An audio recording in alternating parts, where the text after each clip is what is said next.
Continuamos con Exitosa Domingo, aquí en Radio Exitosa.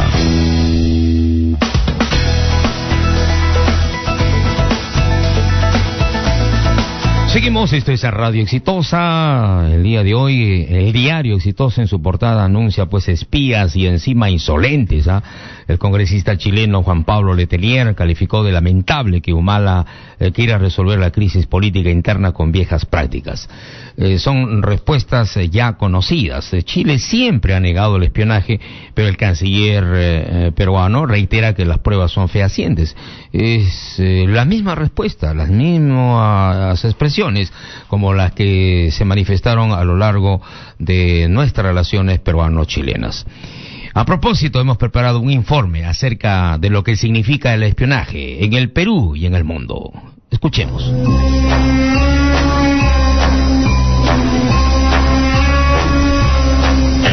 Mucho se ha escrito sobre el espionaje.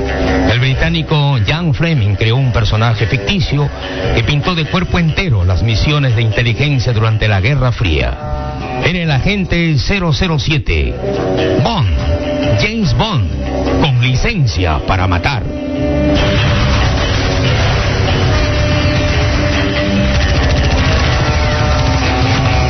El personaje James Bond fue inspirado originalmente de la historia de Porfirio Rubirosa, diplomático, piloto automovilístico, playboy de nacionalidad dominicana. Ian Fleming le adicionó dotes de galán, seductor y conquistador. Un héroe total contra el mal.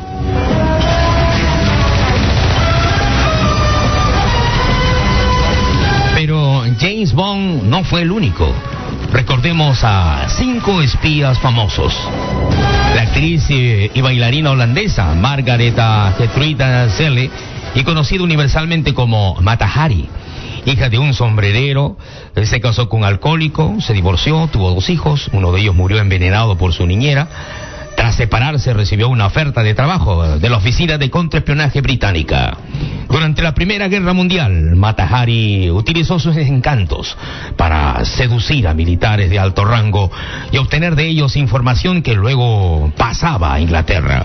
Descubierta, fue fusilada en París el 15 de octubre de 1917.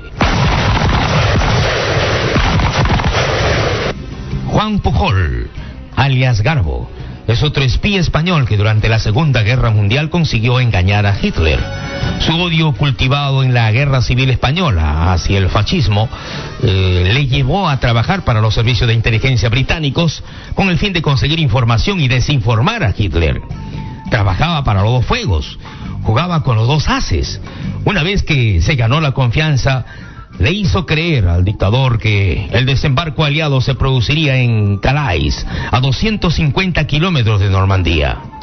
Garbo fue condecorado con la Cruz de Hierro alemana, máxima condecoración del Tercer Reich, y también con la Orden del Imperio Británico, un hecho insólito en la historia de la Segunda Guerra Mundial.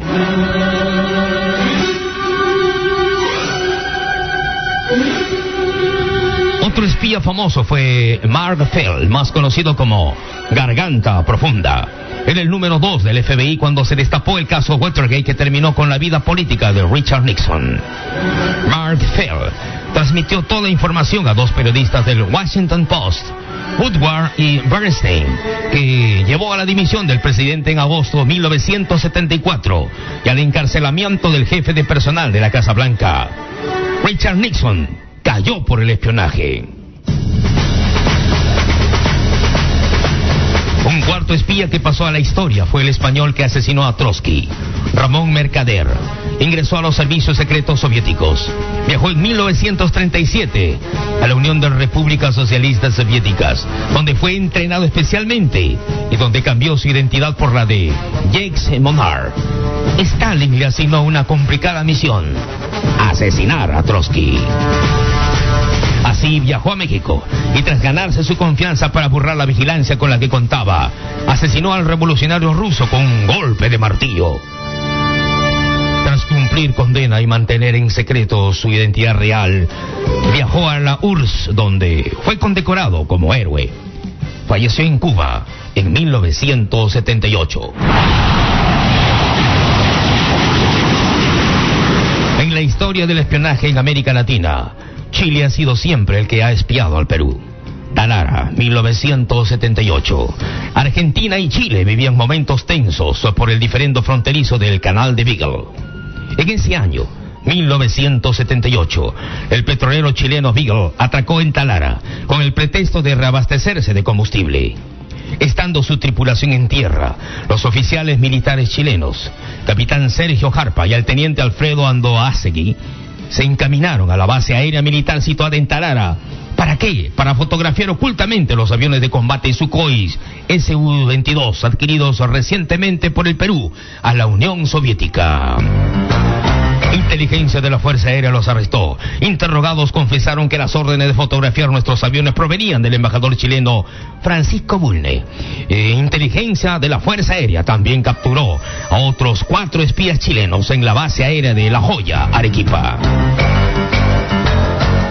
El presidente del gobierno revolucionario de la Fuerza Armada en aquel entonces, general Francisco Morales Bermúdez, decidió expulsar al embajador chileno declarándole persona no grata. Arequipa, 1979. El ex suboficial de la Fuerza Aérea, Julio Vargas Garagay, fue dado de baja en 1976 al no aprobar los cursos de promoción. Los chilenos lo contactaron y le dieron trabajo en la Embajada de Chile en Lima. Le obligaron a que tome fotos de la base aérea de la FAB en La Joya, Arequipa. Puesto al descubierto, fue acusado de espionaje y sentenciado a muerte en un juicio sumario ante un tribunal militar, conforme lo establecía la Constitución de aquel entonces, 1933. La revista Careta publicó el 15 de enero de 1980 el caso del buque Beagle y del oficial Vargas Garagay, pero la edición fue confiscada por orden gubernamental. El 16 de enero la revista fue clausurada temporalmente. Noviembre 2009. Perú denunció a Chile por el caso de espionaje realizado por el suboficial FAB Víctor Ariza, acusado de entregar información clasificada y secreta a Chile, y el técnico inspector Justo Rufino Ríos Aguilar desde el año 2004. La justicia peruana también ordenó la detención de 2 supuestos militares chilenos, Daniel Márquez Torrealba y Víctor Vergara Rojas, en calidad de instigadores de los delitos de revelación de secretos nacionales y espionaje en perjuicio del Estado peruano. Aún no ha habido condena judicial. Chile, como siempre, negó tajantemente ese espionaje. Deslizó sospechas de que Perú más bien escogió el momento para hacer pública la denuncia, 2 semanas después en pleno foro de la PEC. Y el último caso, el de 3 suboficiales marinos. 2015, la nota de protesta del gobierno del Perú y el retiro del embajador peruano en Santiago ya se dio. Todo indica que el espionaje de nuestra Fuerza Armada continúa por parte de Chile, un país armado hasta los dientes, pero que se precia de pacífico. Ante esta realidad, el presidente Ollanta Humala exhorta a la unidad nacional. Estamos esperando la respuesta del gobierno de Chile, y yo lo que quiero también es exhortar a la clase política que en este tipo de temas tenemos que unirnos. No es responsable estar elucubrando, tejiendo novelas en torno a esto, como se ha venido escuchando acá. Creo que es un tema de máxima importancia como para que alguien pretenda pues hacer otro tipo de utilización de un tema así. Una vez más, la historia se repite. Este fue un informe de Rubén Sánchez con la edición de Carlos Rodríguez.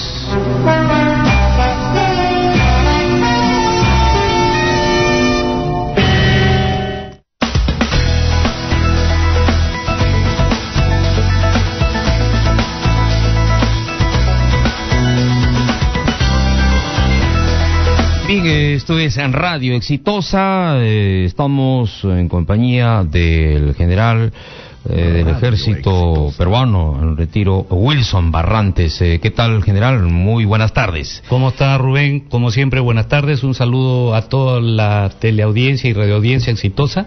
De igual forma al doctor Mendoza, que nos acompaña. Y por supuesto gustoso de compartir esta mesa para tratar un tema tan sensible de la seguridad nacional, que es la que nos convoca en este momento. Así es, en efecto, primero me gustaría que usted hiciera un esbozo preciso de lo que significa pues esto del espionaje. Esto no es nuevo. En el informe hemos recordado algunos casos que se han presentado. Tengo entendido que han habido muchos. Ayer hemos analizado también con otros especialistas y todos arriban a la conclusión de que esto es recurrente, ¿no?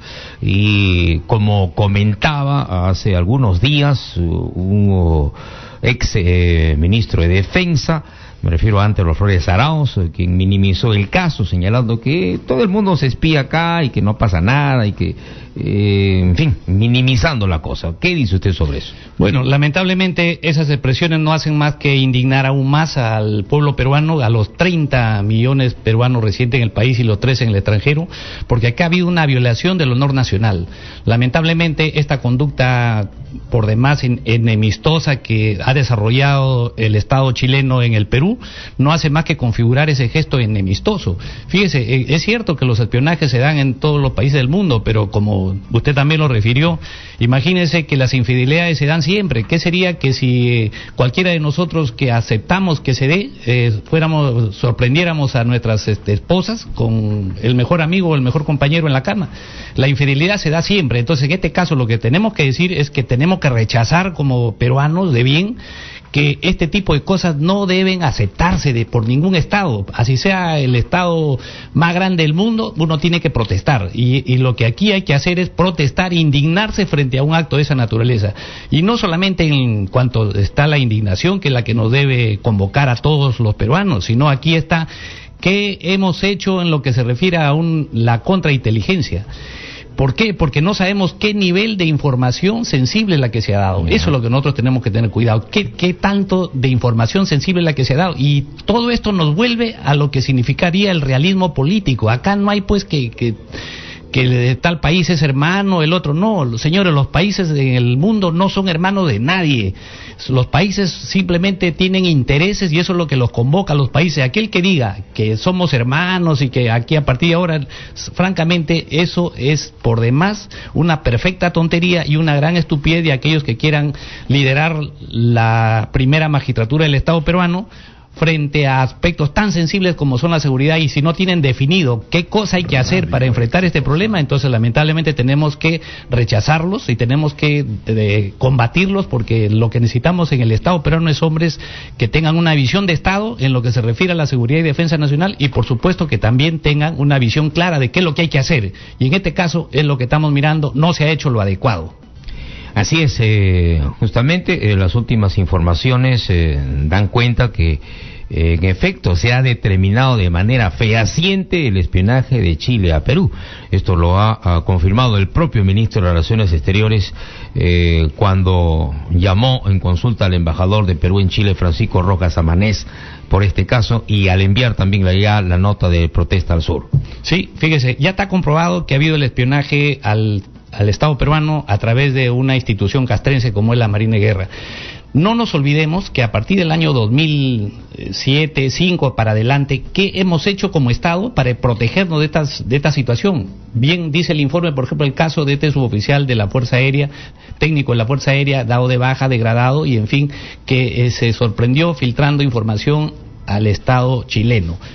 ¿Qué medidas de contrainteligencia se hizo? Entonces acá lo que llama la atención es que eso se ha venido produciendo pese a haber estado alertado de que esto se estaba dando. O sea, no ha habido ninguna medida de contrainteligencia adecuada. Y acá tenemos que llamar la atención a algo que el señor, uno de los implicados en este delito de traición a la patria y de espionaje, ha dicho que él no va a caer solo.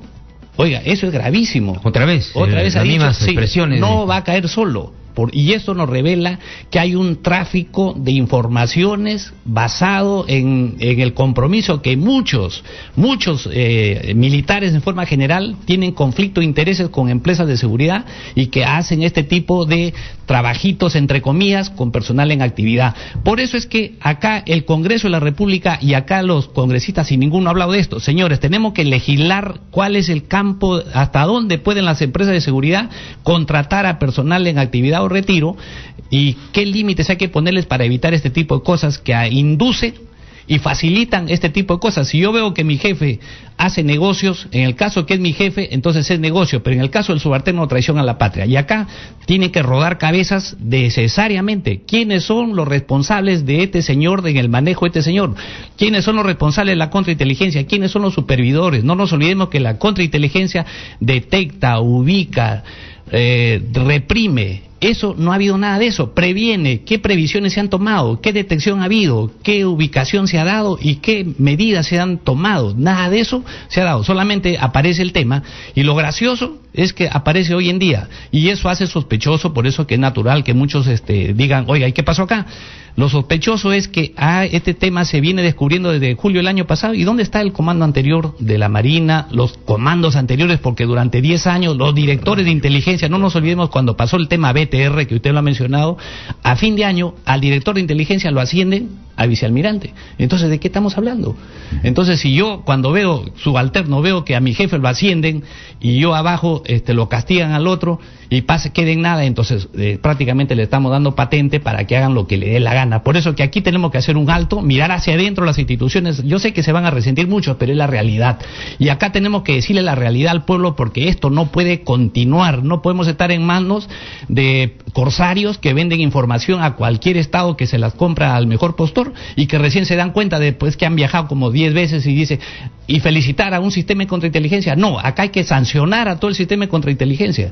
Por ejemplo, el realismo político nos dice, ¿por qué es que hoy quieren cerrar la dirección de inteligencia? No nos damos cuenta que estamos, y la verdad yo lamento que la presidenta del Consejo de Ministros ha ido al Congreso para sustentar el cierre de la dirección de inteligencia. La verdad, vergüenza debe darle a ella en especial y a todos los políticos por haber pretendido llevar esta propuesta al Congreso de la República frente a una situación de espionaje y frente a una debilidad del sistema de contrainteligencia, y que justamente hay conflicto de intereses entre los que han servido en la contrainteligencia y que tienen vinculaciones con empresas de seguridad privada, que eso es lo que denunciamos en este momento. Así es. Bueno, hay últimas informaciones que han llegado hasta nuestra redacción que dan cuenta que los oficiales de la división de la contrainteligencia, de la Dirección de Inteligencia de la Marina, de Intemar, intervinieron a Filco porque había viajado hasta en 6 ocasiones a Chile, 5 a Argentina y 2 a Bolivia.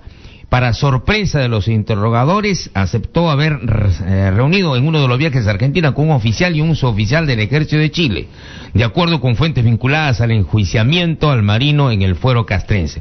Textualmente, las fuentes han dicho: Filco trabajaba en la segunda zonal naval, en la base naval del Callao. Tenía información sobre las unidades navales, las claves de comunicaciones internas, la construcción de unidades navales, la disposición de personal, en fin. Su caso es de extrema gravedad y su defensa es inconsistente. Mire, el 95% de las informaciones que se tienen de los países de interés está en información abierta, o sea, no hay mucho que trabajar. Sin embargo, el 5% así tan pequeñito es lo que se busca, y se busca a través de ¿qué? A través del espionaje. Entonces el espionaje se vale de aquello que es fundamental, lo que llamamos nosotros las vulnerabilidades de las personas, como son lo extrovertido, la desafección y el dinero, y también la parte femenina. 4 cosas fundamentales por las cuales el espionaje tiene efecto. ¿Y qué cosa hace? Utiliza todas las técnicas posibles de penetración y lo hace a través de compra de personas o a través de compra de documentos o con equipos de interceptación, etcétera, que tienen en las embajadas. Y esa es la labor de las embajadas. Mire, acá ha pasado algo importante que ha pasado desapercibido. En el periodo del canciller Roncagliolo, un hacker pone al descubierto la interceptación que ha hecho la Embajada de Marruecos sobre documentos peruanos del Congreso y de la Cancillería, habiendo, digamos, espiado al Estado peruano, y nadie ha dicho nada. Esta información ha pasado desapercibida. ¿Por qué? Porque el caso es que Turquía, que es un país que mantiene, Argelia, un país que mantiene buenas relaciones con el Perú, está haciendo inversión, y Marruecos lo que ha hecho es seguir qué cosas están haciendo los marroquíes acá. Eso nos revela que el espionaje es una actividad permanente, y es una actividad que hasta el Estado más pequeño, que pareciera intrascendente como en Marruecos, ha espiado al Estado peruano. Y entonces nosotros, con esa responsabilidad, ¿dónde está la Dirección Nacional de Contrainteligencia como parte de su labor fiscalizadora? Señor, no existe. Y siempre, una vez más, y vamos a ser duros en decir que no puede estar en manos de aventureros o pájaros fruteros una institución tan sensible como es la contrainteligencia de un Estado. Y ahora lo estamos mirando. ¿Qué más habrán hecho, señor? Sabe Dios qué más, porque le hemos puesto en bandeja. Mire, acá hay un tema que tampoco hemos reparado. La SUNAT, en la persona de la presidenta, de la directora o jefa de la SUNAT, tiene un esposo que es chileno.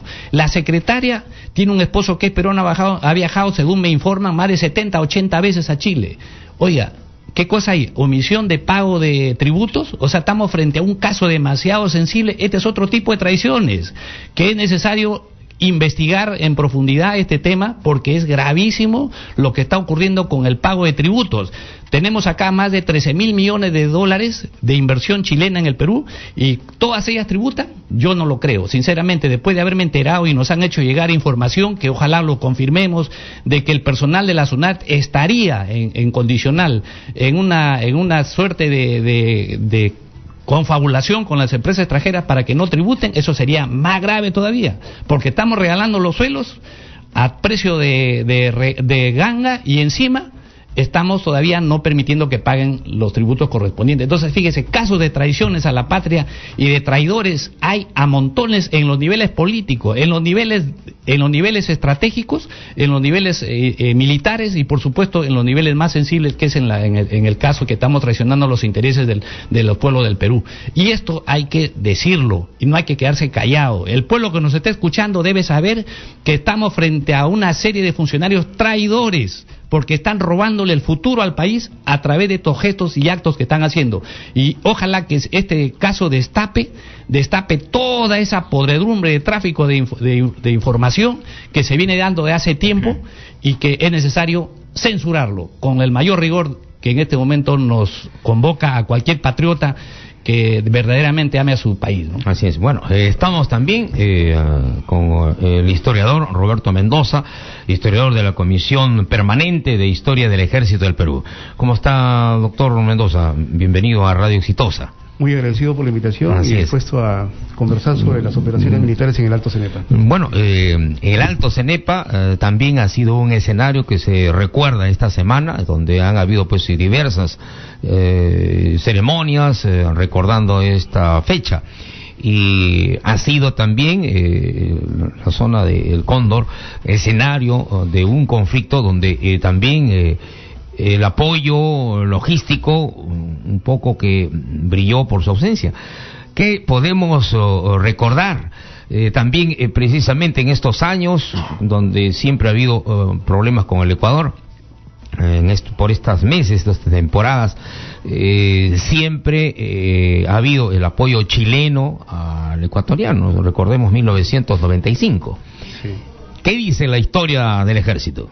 Bueno, y si nos remontamos a las acciones inmediatas al conflicto, que es en enero del 95, tendríamos que remontarnos pues a diciembre, los últimos meses del 94, cuando nuestras fuerzas empiezan a descubrir invasiones en nuestro territorio, que patrullas ecuatorianas ya se habían posesionado, ¿no?, de algunos campamentos que habíamos dejado. Y es así que a partir del 21 de diciembre del 94 comenzamos a reforzar nuestros puestos de vigilancia. Y en enero, ya el día 2 de enero del 95, tenemos un enfrentamiento porque nuestras patrullas Tormenta y Lince son emboscadas por elementos ecuatorianos. Estos enfrentamientos se dan en sucesivos campos, ¿no?, de la cordillera del Cóndor, en el Alto Cenepa, porque se dan en los lugares que todavía faltaba delimitar. Recordemos que a partir del año 42 firmamos un protocolo de Río de Janeiro, luego de las acciones victoriosas que tuvimos en el 41. Claro, y que ese protocolo fue pateado, vamos a decir así, por algunos presidentes, hasta el punto de negarse a fijar las señales, los hitos, ¿no? Sí, hubo un desconocimiento del protocolo en el sentido de que ellos denunciaron que había sido impuesto porque nuestras fuerzas aún se hallaban ahí, en posesión del territorio del oro, ¿no? A raíz de esto y porque no querían, se sabe que es una zona rica en oro, en elementos minerales que son favorecedores de las economías, ellos empiezan a tratar de desconocer esta demarcación porque comenta que es una zona prácticamente que no tiene mucho acceso, es inpenetrable. Claro. Entonces dicen no sea, claro. Y lo dejan de que pase, hasta que viene el enfrentamiento del 81, lo de Falso Paquicha, ¿no? Entonces, a raíz de esto, ellos empiezan, a raíz de la victoria que también tuvimos en el 81, con las fuerzas transportadas, es decir, creando cabezas de playa para que nuestros comandos empiecen a penetrar y a desalojar a los invasores, es que ellos empiezan a crear otra nueva estrategia. Es decir, se empiezan a posesionar de las alturas de la cordillera, empiezan a construir carreteras, caminos carrozables, empiezan a movilizar y toda una nueva geopolítica de avance. Nosotros vislumbramos a través de los textos escolares y universitarios de Ecuador que ellos ya están creando una conciencia de salida del Amazonas. Eso claro, eso fue denunciado en su momento, se mostraron los mapas que ellos incluían en los libros y textos escolares, ¿no? Sí, entonces están creando una nueva estrategia para invadir esa zona. Entonces, lamentablemente, como es un territorio inaccesible prácticamente, nuestras Fuerzas Armadas no estuvieron preparadas para prever esto. Entre el año 85 al 90 parece que la inteligencia no funcionó bien. Entonces no llegamos a descubrir las penetraciones que sucedían. Eso es recurrente porque, como acabamos de escuchar, nunca funcionó. Bueno, vamos a retornar con nuestros invitados, Roberto Mendoza, historiador militar, el general Wilson Barrantes y también se incorpora el doctor Chanamé Orbe, ¿no? Ex decano del Colegio de Abogados de Lima. Sí, vamos a sacar un trío para analizar esto con mucha minuciosidad y sobre todo con mucha seriedad. Son las 13:32 en Radio Exitosa. Ya regresamos con Exitosa Domingo, aquí en Radio Exitosa. El torneo del Inca continúa su marcha este fin de semana. Este domingo a las 3:45 de la tarde, un electrizante encuentro. El imparable Vallejo quiere derrotar a Universitario en el propio Estadio Monumental. Incidencias, comentarios a cargo de Gonzalo Núñez y todo el equipo de Exitosa Deportes. Partidazo el domingo, 3:45. Por Radio Exitosa. Única respuesta. Radio Exitosa.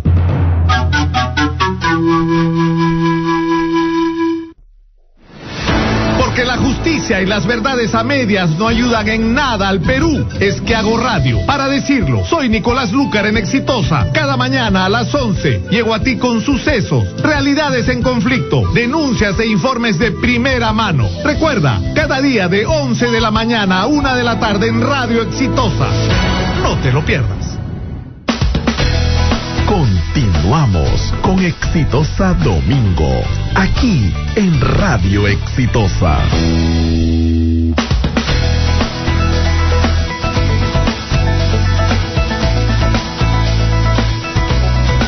Bien, esto es en Radio Exitosa, estamos abordando el tema del espionaje y recordando también algunos pasajes de lo que fue la guerra del Cenepa a propósito de esta semana donde se recuerda pues esta infausta guerra con el Ecuador.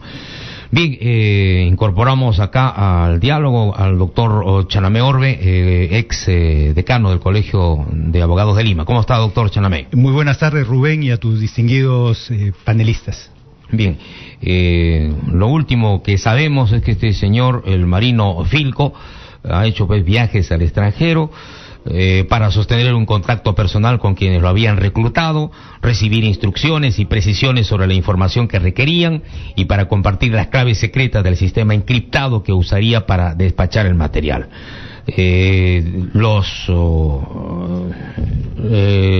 la justicia militar han señalado que tenemos la convicción de que pasó información a militares de Chile. Esa es la primera conclusión, totalmente verificada, y por eso se le acusaría por el delito de traición a la patria, y que la última persona a la que se condenó por el mismo delito fue el suboficial de la Fuerza Aérea Víctor Mendoza Ariza, quien vendió también información secreta a Chile. Desde el punto de vista estrictamente legal, ¿qué sanción se merece este señor? Bueno, el Código Penal establece en el artículo 331 una sanción mínima de 14 años para aquellos que cometen este tipo de traición a la patria y cometen espionaje sistemático. Pero creo que el Código Penal no estableció bien una diferencia que puede usarse para defender este tipo de actos. Hay dos modalidades: aquel que entrega información, artículo 330, aquel que entrega información, aquel que revela datos, el datero. Ya. Se le puede condenar máximo a 4 años de prisión, ¿no? Máximo. En tanto, aquel que es espía, y para ser espía el general que es experto es aquel que sistemáticamente, diariamente trabaja para eso, trabaja en paralelo, o sea, trabaja en las Fuerzas Armadas, pero como un elemento subsidiario a su labor principal de ser un agente de un Estado externo, de un Estado incluso enemigo, ¿no? Entonces yo creo que ahí hay que precisar, porque lo que se ha visto en este último caso es que es una red, hay una sistematización, es un organismo paralelo, y la pregunta es cómo hemos podido permitir, porque podríamos hablar del lobo solitario, ¿no?, que se usa en el caso del terrorismo. El lobo solitario que por necesidad, por urgencia, se pone al servicio y no sabe ni siquiera para qué da esa información. El lobo solitario, y los antecedentes históricos es que eran sujetos individuales. Acá estamos hablando de mínimo 3, porque no hemos podido identificar si hay más.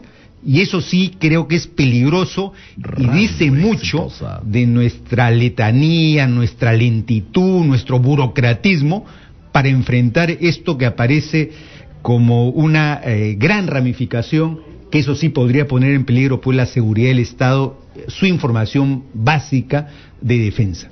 Bien. Gerardo Barrantes, ¿qué nos dicen? Bueno, mire, acá esto nos revela pues que para fortuna nuestra, digamos, este acto lesivo del honor nacional nos va a dar la siguiente conclusión. Primero, que nos lleva a cualquier pretensión chilena de que firmemos la Convención del Mar, esto se vaya al tacho. Este es el primer resultado positivo, porque ya sabemos de que detrás de eso había una serie de traidores que querían que eso se firme. Este acto nos revela eso. Segundo, nos revela que el espionaje es una operación especial de inteligencia que hacen los estados para obtener ese 5% de información que no la conocen. Entonces se valen de todos los medios. Se vale de la fotografía, se vale de la interceptación audiofónica, telefónica, se vale de la interceptación a través del sistema informático, se vale de todos esos recursos, pero lo fundamental y lo prioritario es que se vale de dos cosas fundamentales, que es la compra de información a través de agentes del Estado, en este caso peruano, y la otra es la corrupción de funcionarios, que también son dos cosas paralelas. ¿Y por qué la gente se convierte en espía? Volvemos a reiterar, se convierte en espía por una sencilla razón: por desafección, porque en realidad está sujeto a una elevada autoestima y no se ha trabajado sobre la cultura organizacional, que es lo fundamental. Aquí se ha perdido el liderazgo, se ha perdido amor a la patria y se ha perdido lo que se llama valores. Esto nos revela que estas instituciones que han estado envueltas, y si fuera la otra del ejército también, que se encontrara esto, cualquiera que se encuentre eso, revela que hay una cultura organizacional desastrosa. Esa cultura organizacional desastrosa implica que los niveles de bienestar a su personal no han sido satisfechos, implica que, por ejemplo, no se ha trabajado en lo que es valores fundamentales de amor a la patria.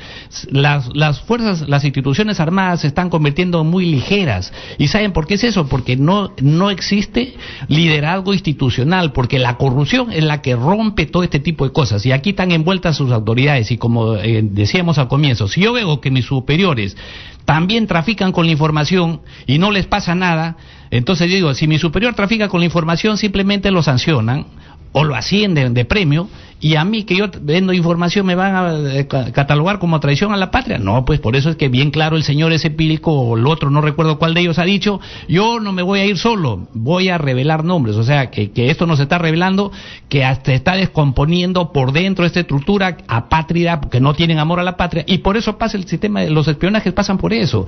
Y lamentablemente, al pasar por eso este sistema de espionaje, aquí se tiene que hacer un alto, mirar hacia adentro y valorar nuevamente la cultura institucional, que es la que en este momento está en tela de juicio, y necesitamos que se tomen medidas radicales, como digo. ¿Dónde estuvieron los directores de inteligencia? ¿Dónde estuvieron los comandantes de la institución armada?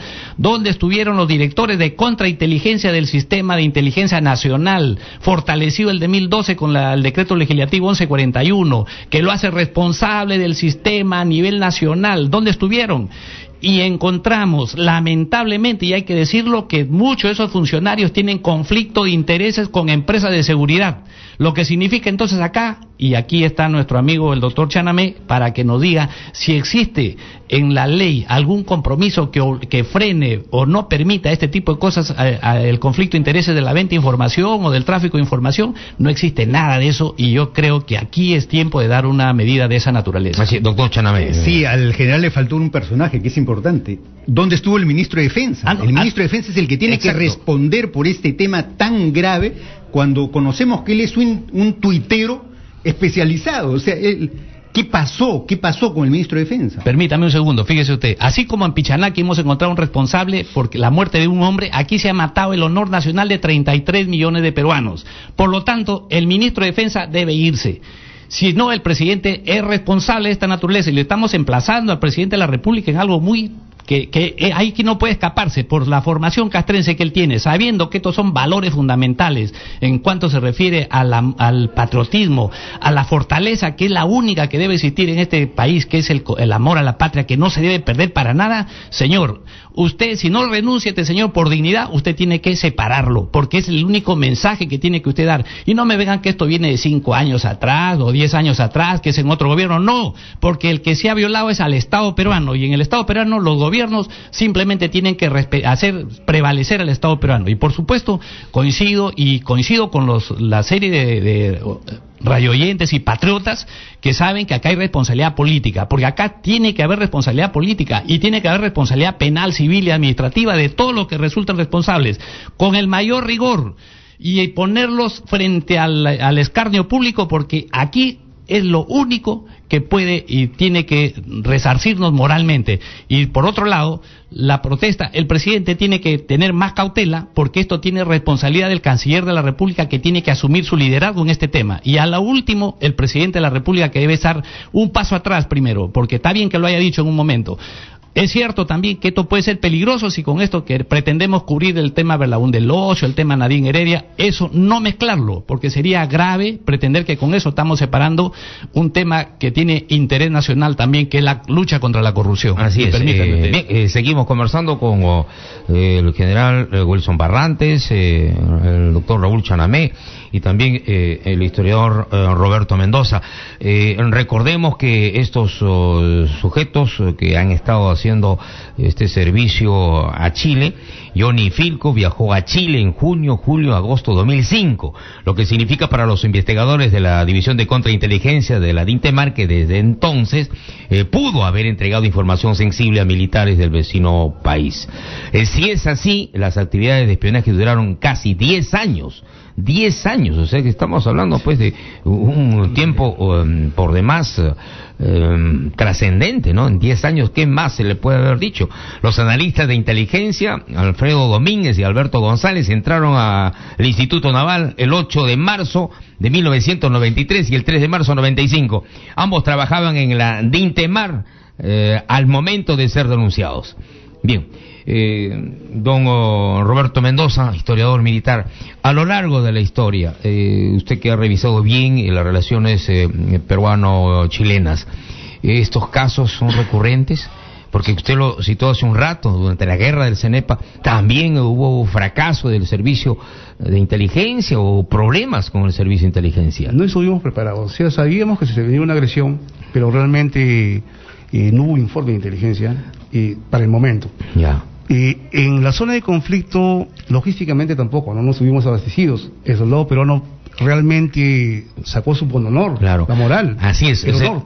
Y yo quiero traer a colación lo que están hablando los distinguidos. Así es, sí, cuando se habla de los valores y el amor a la patria, nosotros debemos revalorar nuestra historia. Porque a través de la historia conocemos, por ejemplo, el valor, el honor que puso de manifiesto el coronel Bolognesi. 1.500 hombres contra 5.000 chilenos. Y cuando él sabe que ya van a venir a atacar el Morro o la Plaza de Arica, él hace una junta de guerra, el 28 de mayo, y convoca 32 oficiales. Y ahí un coronel de Guardia Nacional, Agustín Belaúnde, dice no, ni siquiera dice retirémonos, él dice rindámonos. Entonces, ¿eso qué es? Eso también es traición a la patria. Por eso es que el coronel Bolognesi lo envía a él prisionero. Lamentablemente se escapó, hubo la batalla. Ahora, por ejemplo, en esa época lo critican de traidor al ingeniero Elmore, Teodoro Elmore. Él tuvo un problema porque los chilenos lo capturan cuando él está colocando minas y le quitan de sus bolsillos los planos y lo tilda como traidor, pero la historia no lo reconoce así. O sea, uno debe conocer la historia y debe inculcarla. Los soldados del CENEPA van a combatir en condiciones infrahumanas. Muchos comandos me contaron que estuvieron 6 días sin comer, y así atacaron Tihuinza, y así le dimos el miércoles negro a los ecuatorianos. ¿Por qué? Porque ellos van con la moral bien en alto, pero fuesen con la moral mucho más en alto si es que conocen más su historia, si saben que somos descendientes del imperio de los incas, que hemos sido prácticamente dueños de toda Sudamérica, que hemos sido centro de un gran virreinato, ¿no? Entonces esas cosas deben ser propaladas, difundidas por nosotros los investigadores militares. Ahora, la historia de América Latina siempre recuerda que Chile ha espiado al Perú. Chile nos ha marcado desde hace buen tiempo, desde que el Perú se declaró independiente en 1821, ellos lo hicieron luego, pero de todas maneras siempre han marcado nuestro desarrollo, siempre nos han visto como una mujer codiciada, una cosa así, ¿no? Geopolíticamente. Desde el punto de vista de los characos, el Callao, por ejemplo, era el primer puerto de América del Sur, y ellos querían sobrepasar eso, y además la economía giraba en torno al Perú, a Lima, ¿no? Sí, geopolíticamente era así, ¿no? O sea, ellos pensaron en destruirnos. Ellos nacen a la vida republicana y su líder ideológico, Diego Portales de Mazuelos, plantea todo eso. O sea, la expansión hacia el norte es el país que tiene más recursos, nosotros somos una franja árida, entonces necesitamos esos recursos. Y ellos empiezan a crear toda una política así, ¿no? de expansión. Ahora, muchos no lo conocen, pero en plena guerra, por ejemplo, al general Juan Buendía le hacen juicio, luego de la campaña del sur. ¿Por qué le hacen juicio? Porque se dice que él pierde la campaña del sur, pero ¿por qué? Porque tenía relaciones con una espía chilena. Entonces, parece que empiezan a... Claro, ahí empiezan a aplicarse todas las técnicas de espionaje que lógicamente han sido legadas pues de los personajes que hemos citado hace buen tiempo, como el Mata Hari, por ejemplo, esta dama que enamoraba a todo el mundo y lógico con sus encantos caía en los brazos de uno y otro general, coronel, qué sé yo, sin alusiones personales. Bien, pero históricamente, en los últimos años, antes de la guerra con Chile, ellos seguían monitoreándonos perfectamente todo lo que hacíamos. Todo, inclusive están en contra de la Confederación Perú-Boliviana, y ahí hay ellos están en contra de que Perú, por ancestros, somos hermanos de Bolivia, pero ellos están en contra de la unión de Perú y Bolivia. Por eso es que ellos crean o mejor dicho, forman el ejército de la restauración, ¿no? Pero también con militares peruanos que están en contra de que Santa Cruz predomine en la... Claro. Ahora, la Cancillería, ¿cuál ha sido el papel de la Cancillería a lo largo de la historia? Siempre ha sido una Cancillería blanda de un comienzo, flexible, una Cancillería que ha puesto paños tibios a todo, que se vendaba los ojos. Sí. Recordemos que todo nuestro espacio geográfico, nuestras fronteras, hemos perdido no por guerras, sino por tratados. Claro. Y los tratados lo hacen los diplomáticos. Es por ello, y eso hay que denunciarlo. Claro, eso está en la historia de los límites del Perú. Lamentablemente ese curso ha sido quitado del currículum escolar. ¿Hay alguna pregunta de nuestro oyente por ahí? Sí, señor, ¿lo escuchamos? Radio Exitosa. Sí, señor, lo escuchamos. Buenas tardes. ¿Qué tal? ¿Cómo está, señor? Bien, gracias. Solamente para añadir nada más, ¿no?, a todo lo que estamos hablando, ¿no? Muy interesante, y sobre todo felicitar a las personas que están ahí, sobre todo más para refrescarnos siempre la memoria. Se me echa un poco. Mire, fíjese, esto, bueno, como usted sabe, esto no viene de hace poco, siempre lo hemos tenido, pero creo que acá el peor ejemplo que hemos tenido ha sido, creo, de la década de los años 90. Que no podemos quejar que estos oficiales subalternos, ellos, hagan eso cuando en la década del 90 fuimos gobernados por Montesinos, que fue echado del ejército por traición a la patria.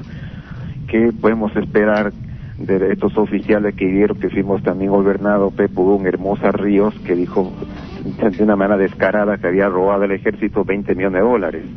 Y así no podemos pasar de todo un par de programas más hasta las 4 de la tarde recordando quiénes han sido los traidores del Perú, ¿no? Entonces, si a Montesinos, que fue echado del ejército por traición a la patria, terminó como asesor de un licey, o sea, ¿qué podemos esperar del resto, no? Entonces, creo que la culpa no lo tiene el vecino, sino nosotros mismos, que desgraciadamente tenemos una cúpula traidora, ¿no? Y no solamente los militares, lo peor es que están en los políticos y que están en nuestras propias narices, ¿no? Gracias. Bien, muchas gracias por hacernos recordar ese punto. General Barrantes, ¿qué nos dice finalmente? Bueno, mire, efectivamente, hay un historiador peruano, el capitán Eloy Villacrés, que escribe sobre patriotas y traidores, ¿no? Y este señor, en una de las cosas, relata justamente lo que el señor está manifestando. Él nos habla de la traición que ocurrió en la época de Morales Bermúdez, cuando el Perú iba a recuperar Arica y Tarapacá. Justamente Morales Bermúdez, con traidores de la Fuerza Armada, de la Marina, del Ejército y de la Fuerza Aérea, le dan un golpe de Estado a Velasco cuando estábamos a puertas de ingresar e invadir con mejores condiciones y recuperar nuestro territorio. Lamentablemente, pues ahí vimos una felonía de Morales Bermúdez, que no sé por qué razones no lo expulsan del ejército, ¿no? Y lamentablemente hoy en día este señor está procesado por un tema que la verdad nos preocupa a todos los militares indudablemente, pero por este acto no se le ha procesado, pero ni con el pétalo de una rosa. Y entonces eso es un ejemplo negativo de las cosas, de las traiciones que ha venido teniendo el ejército, en este caso la Fuerza Armada, porque ahí participaron traidores de las 3 instituciones. O sea, no hay uno solo. Traidores de las 3 instituciones que se vendieron pues al buen postor y por supuesto comenzaron a negociar. No nos olvidemos que por ahí también partidos políticos, y es cierto, hay traiciones de políticos, de militares y de todos los que han regalado los hilos de los espacios, los hilos del Perú. En la época de Toledo, por ejemplo, se han regalado los hilos del Perú a las empresas chilenas, a LAN Chile, que opera con aviones chilenos, violando la ley nacional que dice que los aviones que operen en el país con línea de bandera deben tener matrícula peruana. No tienen. Eso no lo tienen, entonces por lo tanto corrupción, y ahí hay responsables. Encima hay problema de impuestos. Por supuesto, evasión tributaria, que estoy denunciando que nuevamente la SUNAT hay que hacerle un seguimiento, porque ahí está la mayor evasión tributaria que se está produciendo en este país en favor justamente de los chilenos. Mire, la inteligencia empieza en el hombre y termina en el hombre. Lamentablemente eso pareciera que a los políticos no les importa. Cuando aquí he escuchado en algunos medios, por ejemplo anterior para la convención, cuando estábamos a punto de recibir la sentencia de La Haya, lo que decían acá, no, ya hay que entrar a otra nueva etapa, Chile es un país hermano. Discúlpeme, no, voy a expresar una palabra bastante grosera, pero no nos cojudeen. Chile jamás será nuestro hermano. Chile es nuestro adversario, nuestro enemigo, y debemos empujarlo hasta la Antártida, que es el refugio donde deben estar estos hijos de patria malnacidos, que toda la vida se tratan de burlar y nos tratan de penetrar, violar, hacer lo que le da la gana con la complacencia de los políticos. Por eso es que tenemos que enardecernos, indignarnos, y tenemos que gritarle a los peruanos que despierten y se dejen de este tipo de cosas, porque lamentablemente esto es una burla. Y usted ve la respuesta chilena, la que Den dice, no, la de siempre, ¿no? La de siempre. Esto lo dejamos en el plano de la Chile jamás ha hecho espionaje ni en su país ni en el extranjero, señor. Todo el tiempo, mire, yo les cuento una anécdota. El año 1996, a un año del problema que pasó con el caso Tiwinsa, nosotros en un intercambio de inteligencia con Chile, yo era uno de los asistentes conjuntamente con el jefe que era el director de inteligencia, concurrimos a Chile y como parte de la agenda había la visita al comandante en jefe que era el inefable Pinochet. Y fíjese, este fue tan, disculpe la palabra, tan conchudo que nos dijo, aquí le entrego las pruebas del tráfico de armas que hizo Argentina, su hermano, ¿cómo es posible? Y cuando este hijo de patria ya había vendido todas las armas a Ecuador. ¿Se da cuenta? Entonces, ese es el tema que no nos damos cuenta. Menos mal que nosotros como hombres de inteligencia ya sabíamos de qué se trataba y lo único que nos quedó era, francamente, qué tal conciencia de sinvergüenza, y que nunca le hemos procesado. Para nunca tirar dedo a la Argentina, sí. Claro, le tiró dedo al argentino, pero él no dijo lo que era. En nuestra cara pelada, cuando nosotros sabíamos lo que había pasado con los 2 aviones, que el mismo general Valla, chileno, lo denuncia, entonces, ecuatoriano lo denuncia, claro. Y esto no nos lleva a tener una protesta enérgica, pero ¿sabe qué pasa? Tenemos que hacer un alto y decir, nuestra defensa nacional hay que protegerla y el único bien jurídico más importante que tenemos nosotros es la seguridad nacional. Y yo creo que acá tenemos que ya plantarnos y potenciar la seguridad y la defensa, no solamente en la parte logística, sino en la parte humana, que es donde está la mayor vulnerabilidad, y debemos replantear y trabajar para adelante. Así es, hoy estoy viendo en la prensa la tendencia de la información, porque esto también es importante que todos los comunicadores sociales analicen el comportamiento de la prensa peruana al darse la noticia del espionaje, cómo se comportan los medios de información. La prensa de la gran concentración de medios un poco que minimiza las declaraciones del espionaje y potencia la respuesta chilena, ¿no? Que hasta ahora señala de que no hay nada de espionaje ni nada por otro mundo. Vamos con otra llamada rapidísimo porque ya nos vamos. Sí, señor, lo escuchamos. Buenas tardes, señor Rubén Sánchez. Sí, señor, su pregunta, mi estimado, porque ya nos gana la hora. Sí.